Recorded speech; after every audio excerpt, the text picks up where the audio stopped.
A Pobra segue a recuperar a memoria histórica poñendo en valor o papel dos seus veciños que destacaron na defensa da liberdade e da democracia. É o caso de Joaquín Fernández Millán, exiliado tras a Guerra Civil e participante na liberación de París da ocupación nazi como membro da compañía La 9, integrada case exclusivamente por soldados españois. A través deste acto, celebrado esta fin de semana nos Xardíns Valle Inclán, a Concellería de Memoria Histórica quixo render homenaxe a estes soldados e, por extensión, a todo o exilio republicano.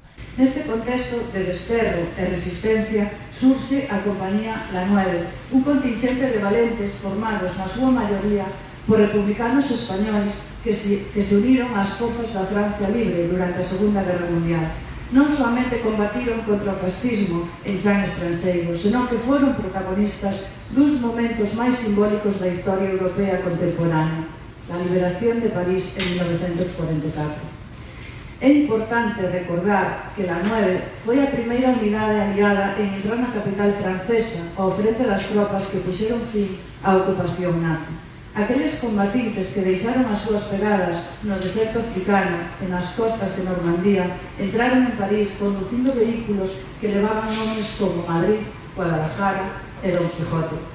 O acto, que contou coa participación da neta de Fernández Millán e Juan Galán, autor da súa biografía, estivo amenizado pola música do grupo Baraúnda, rematou cunha ofrenda floral a carón da escultura pola memoria histórica.